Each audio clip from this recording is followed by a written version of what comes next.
understand about cultural geography, what it is and how it has been recently part of the human geography, the latest developments under cultural geography. Now, cultural geography, as we understand, is a branch of human geography. From the human geography, we have understood cultural geography in various aspects. The most important aspect is the common cultural trait that have been seen. Now, in the origin, we understood culture as a concept that was driven from environmental determinism, because we believe that it is environment that determines the culture.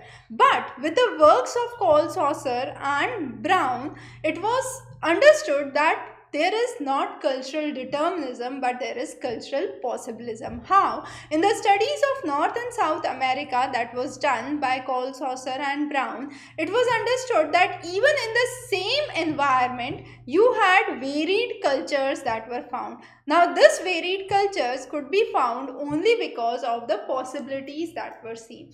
Similarly, beyond 1980s, we have seen different studies that have earmarked the field of cultural geography, mainly pertaining to, let's say, feminist geography, Marxist geography, psychoanalysis in geography. So those are some of the new approaches that have come up as a part of cultural understanding, much beyond the concept of the mere customs, traditions, rituals, language, cuisines that could be seen.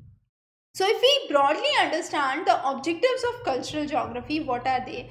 First is understanding the different walks of life or the different ways of life. So it could deal with the customs, the rituals, the art, the literature, and all those would be form of the cultural diversity. The next is how one culture influences another culture.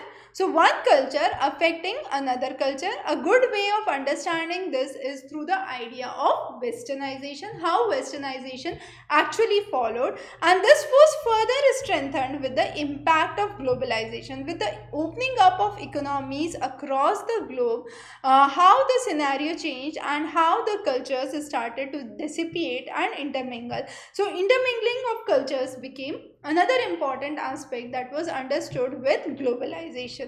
The next important idea is we understand the spirit of a place. That means how that place has been, how people have been closely associated to that place. A good idea would be talking about Sherpas, the idea of worship of the Himalayan mountains, and their feeling for preservation of environment, conservation of environment, and that is the spirit. So deep ecology, we would say, is a deep rooted part of the cultural initiatives affecting the environment. Similarly, the impact of culture on development is another important aspect. So how culture has affected the development process is another major part that we understand as an objective of cultural geography. When we talk about cultural geography, it is actually a heritage. That means it is passed from one generation to another. For example, art of pot making. So pot making art is being passed from one generation to another, and it's a heritage. Now this heritage could be in two forms. It could be tangible heritage, it could be intangible heritage.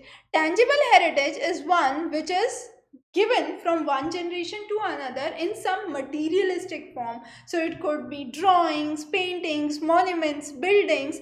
Intangible is one which is not in the materialistic form, it is immaterialistic. So rituals, knowledge, beliefs, ideologies are intangible. So whenever we focus on cultural heritage, it comes in an interesting cycle. What is the cycle? We first try to understand what is a culture. Once we understand the culture, we try to focus on the values that were hidden in the culture. The values that we know help us to care about it, and once we start to care about it, we derive enjoyment. With that enjoyment, we try to have more understanding about the region, and this better understanding helps better strengthening of the values. So the cultures where there was close understanding developed and evolved a lot over the years. A good example could be Jews, which we could say, and the initial cultures that developed were based on a common language. So language was the initial point of cultural segregation or the cultural diversities that were seen. Within culture, we also talk about cultural convergence. What does that mean? There are various culture, let's say C1, C2, C3, C4, and these would combine into a new culture, which is CN, or a new culture, culture new. And that is what is cultural convergence. Now, this process of convergence could occur in various ways. It could occur in 4 different ways that we would study today. But before that, let's understand what this new culture would have. So this new culture would have certain values. It would have associated ideologies to it. It would also have certain beliefs, values, arts that would be associated, customs, language, religion, and there would be a slow and gradual mixing up of either different cultures or similar cultures into a newer form of culture. So whenever there is cultural convergence, it could come into various ways. The first interesting form is assimilation. Now this is technically a good way of uniting the cultures. So slow and gradual intermingling of the cultures take place. A good example is towards the US-Mexico border, you have the English language in US and the Spanish language in Mexico. The border has the Spanglish language. This Spanglish language is a classic example of assimilation, a kind of slow and gradual process of intermingling of thoughts and ideas between the 2 different cultures. So that is assimilation, a positive way. The next is imperialism. Imperialism is an aggressive way of replacing a powerful culture by a less powerful culture. So what happened with Jews in Germany would be an example of cultural imperialism. The next is hegemony. Cultural hegemony is usually seen in context with Marxist economy. Now, when we focus on hegemony, it is trying to bring in a culture that the ruling party wants, as simple as that. So let's say if the ruling party wants culture A would become dominant. If it wants culture B becomes dominant. If it wants culture C becomes dominant. The next is the cultural threat.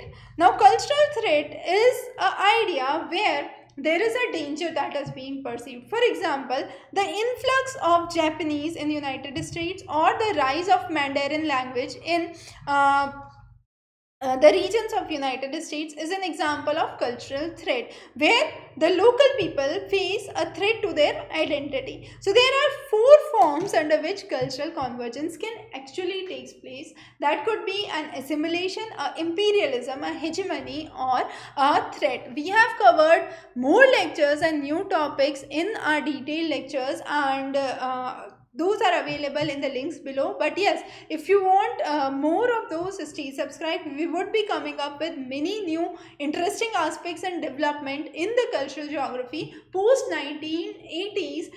There have been a lot of changes, specifically when it comes to human geography. Lot of students have problems understanding the core concept and the crux of human geography that we have covered in most of the lectures, and we would be continuing to do so in the further lectures. Stay tuned for updates from our side. Have a wonderful day ahead.